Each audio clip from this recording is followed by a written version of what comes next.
तो hello guys, welcome back to the anime revisit. I hope आप सब लोग खुश होंगे एंड अपने अपने घर में मौज ले रहे होंगे। तो मैं ऐसे क्यों बात कर रहा हूँ? क्योंकि मैं मिसाकी से मुझे धमकी मिली है कि अगर मैंने आज आप सबको नहीं डराया तो अगला नंबर मेरा होने वाला है। एंड ये सब क्या चल रहा है अगर आपको नहीं पता तो डिस्क्रिप्शन में तीनों पार्ट की लिंक दी गई है, तो उसे जाके चेक करो। एंड फिर हम शुरू करते हैं अपना एपिसोड नंबर 4। लास्ट एपिसोड में जैसे हमने देखा कि हमारे साकुराकी की बेदर्द मौत हो चुकी है, छाता आर पार घुस गया था एंड कहीं ना कहीं अब पूरे स्कूल में कर्ज की शुरुआत हो चुकी है। एंड इस कर्ज के अकॉर्डिंग बस ना स्टूडेंट्स की पर उनके रिलेटिव्स की भी मौत हो सकती है। एंड हर महीने कोई ना कोई स्टूडेंट या उनके रिलेटिव्स अब मरने वाले हैं। एंड अब इस कर्ज को कोई नहीं रोक सकता। दूसरी तरफ हमें दिखाया जाता है कि जो अपना कोइची है वो हॉस्पिटल में गया है अपना चेकअप करने के लिए। भाई सीरियसली, अभी तुमने एक बेदर्द मौत विटनेस की है।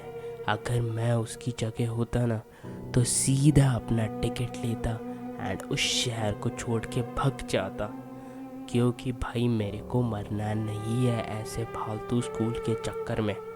तो वहाँ पे वो उसकी जो पुरानी नर्स होती है वो आती है एंड कहीं ना कहीं वो उसके साथ जो बातें बीती है उनको डिस्कस करना शुरू करता है। इस डिस्कशन से एक चीज़ पता चलती है कि जो उस नर्स का छोटा भाई है वो कोइची के ही क्लास में पढ़ता है। एंड इस चीज़ का अब नर्स को बहुत बड़ा प्राइस चुकाना पड़ेगा, क्योंकि अब नर्स भी खतरे में है बट उसे अब तक ये चीज़ पता नहीं है गाइस। जैसे ही अपना कोइची का चेकअप ख़त्म होता है तो नर्स उसको लंच के लिए बुलाती है। तो लंच पे फिर से उन दोनों की वही बातें चल रही होती है जो साकुराकी के साथ इंसिडेंट हुआ होता है। बट अपना कोइची यहाँ पे टॉपिक लाता है मे मिसाकी का एंड उसके बारे में डिस्कस करना शुरू करता है कि साकुराकी ने मरने से पहले कहीं ना कहीं मुझे एंड मिसाकी को देख लिया था। ये लड़का इतना बेवकूफ़ है कि अभी भी इसको ये चीज़ समझ में नहीं आ रही कि मिसाकी एग्जिस्ट नहीं करती। वो अभी भी इसी नशे में चल रहा है कि मिसाकी एग्जिस्ट करती है, बट कुछ तो ऐसी बात है जिस वजह से वो बाकी स्टूडेंट से दूर रहती है। अरे मेरे गधे, उसने खुद कहा था कि वो एग्जिस्ट नहीं करती, तो क्यों वो अपनी टांग उसमें अड़ा रहा है? एक लड़की की रिसेंटली मौत हो चुकी है एंड अब उस बेवकूफ़ ने उस नर्स को ये चीज़ बता के उसको भी इस झमेले में खींच लिया। जो क्लास 3 के बच्चे हैं वो इस बारे में इतने शांत इसीलिए है क्योंकि कहीं ना कहीं उनको पता है कि इस कर्ज से क्या परिणाम हो सकते हैं। बट ये बेवकूफ़ पूरी दुनिया को इसमें खींचने के पीछे पड़ा हुआ है।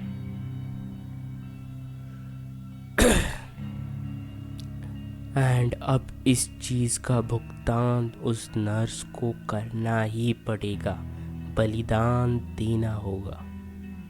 जैसे ही लंच करके अपना कोइची घर पे आ रहा होता है तो उसे अपने स्कूल की एक दोस्त दिख जाती है जिसके साथ वो बातें करने में बिजी होता है।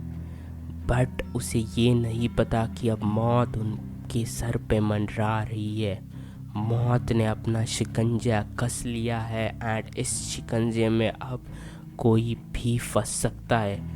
तो तेज़ी से हवा का झोंका आता है एंड वहाँ पे एक गाड़ी पे बड़ी सी कांच लगी होती है एंड हवा के झोंके से वो कांच नीचे गिरती है। अभी मौत के पंजे में कोइची एंड उसकी दोस्त आने ही वाली थी, बट लकीली कोइची उसको बचा लेता है एंड वो जो कांच के टुकड़े टुकड़ों से उनकी जो बेदर्द मौत होने वाली थी, कहीं ना कहीं वो दोनों उससे बच जाते हैं। कोइची मेरे बेटे, मौत की शुरुआत हो चुकी है। अगर अभी भी नहीं सुधरा तो इतने लोग मरेंगे ना कि तुम उनकी गिनती भी नहीं कर पाओगे। बट अपने कोइची को फर्क कहाँ पड़ रहा है, वो जाता है फिर से उसी डॉल के स्टूडियो में। भाई तेरे दिमाग में कोई भूसा भरा है या तेरा दिमाग ही नहीं है? एक ऐसी जगह जिस टाइम लास्ट में मिसाकी ने तेरी फाड़ दी थी, फिर से उसी जगह जा रहा है एंड बेवकूफ़ सीधा चला जाता है मिसाकी के डॉल के सामने। एंड मिसाकी इस बार ऐसे प्रकट होती है जैसे भाई कोई आत्मा प्रकट हो, एक लिटरली डॉल के अंदर से आती है। बट अभी भी इस बेवकूफ़ को कुछ समझ में नहीं आ रहा कि क्या चल रहा है वहाँ पे।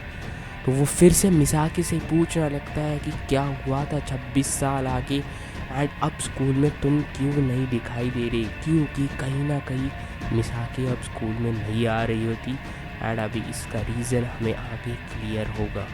तो मिसाकी बोलती है कि अगर इतना ही जान लेना है तो अपने स्कूल के दोस्तों से जाके तुम क्यों नहीं पूछते कि यहाँ पे क्या चल रहा है। तो अब दिन बीत जाते हैं एंड जून का महीना शुरू होता है एंड स्कूल के बच्चों में अभी खौफ का माहौल है, क्योंकि अभी उन्होंने अपनी एक प्यारी सी दोस्त की बेदर्द मौत देखी है।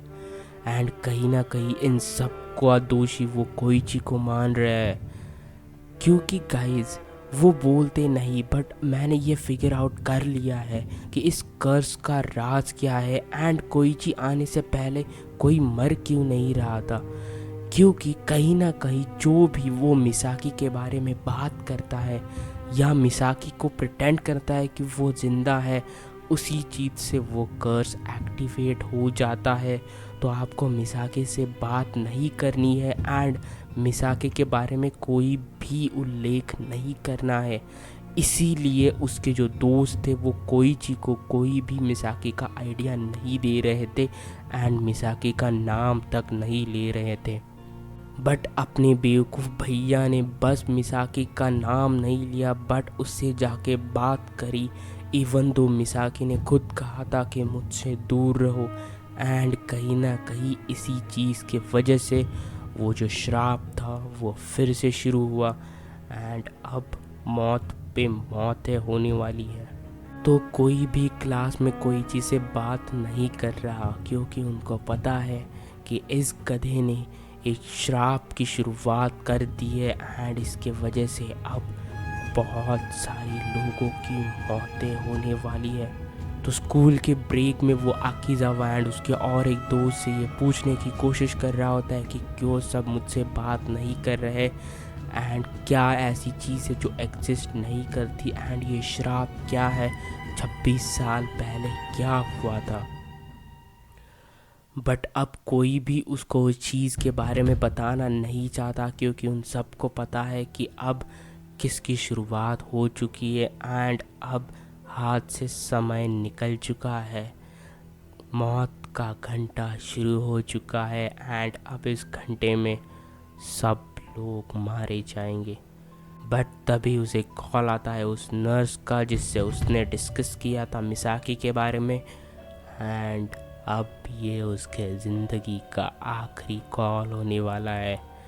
क्योंकि जब वो बात कर रहे होते मौत उनकी तरफ अपना पंजा लेके बढ़ रही होती है। तेज़ हवाएं चल रही है, एक पीछे से साइलेंट म्यूज़िक बज रहा है। तो वो बता रही होती है कि मैंने कल अपने भाई से ये चीज़ पूछी कि मैं मिसाकी के बारे में, एंड वो बहुत डर गया था एंड उसने कहा कि कभी भी उस लड़की का नाम मत लो, यानी कि इसका मतलब कहीं ना कहीं वो लड़की एग्जिस्ट नहीं कर रही। बट उनके फ़ोन के कनेक्शन में एक तकरार आना शुरू होती है, यानी कि अब फ़ोन का कनेक्शन डिस्टर्ब होना शुरू हो चुका है। अपनी जो नर्स है वो लिफ्ट में चढ़ती है, बट अब ये उसके ज़िंदगी की आखिरी लिफ्ट की सवारी होने वाली थी, क्योंकि जो ऊपर की जो वायर होती है उसमें आ जाती है कुछ तकनीकी खराबी, एंड जिसके वजह से लिफ्ट की तार टूट जाती है। अब वो नर्स एक ऐसी लिफ्ट में खड़ी है जिसमें ना कोई तार है, एंड वो लिफ्ट तेज़ी से नीचे जा रही है। कुछ सेकंड्स बाद लिफ्ट ज़मीन पे एंड अपने नर्स का बन चुका है पापड़। अगर आपने कभी वड़ा पाव खाया है तो जिसमें वड़ा जैसे पाव के बीच में फंसता है, वैसे अपर एंड लोअर फ्लोर के बीच में अपनी जो नर्स है उसका चूरा हो चुका है। यानी कि चली थी मिसाकी के बारे में जानने में, एंड अब सीधा जाएगी भगवान के घर क्योंकि उसकी हो चुकी है बेदर्द मौत। जो भी मिसाकी का नाम लेगा या उसके बारे में जानने की कोशिश करेगा उनकी होने वाली है बेदर्द मौत। एंड गाइस अब खेल शुरू हो चुका है एंड आगे आगे खेल में आएगा मज़ा। तो वीडियो को लाइक ज़रूर कर देना एंड कमेंट में ये ज़रूर बता देना कि आप डरे या नहीं, वरना अगला नंबर में मिसाकी मीरा लगाने वाली है। Bye bye and peace out.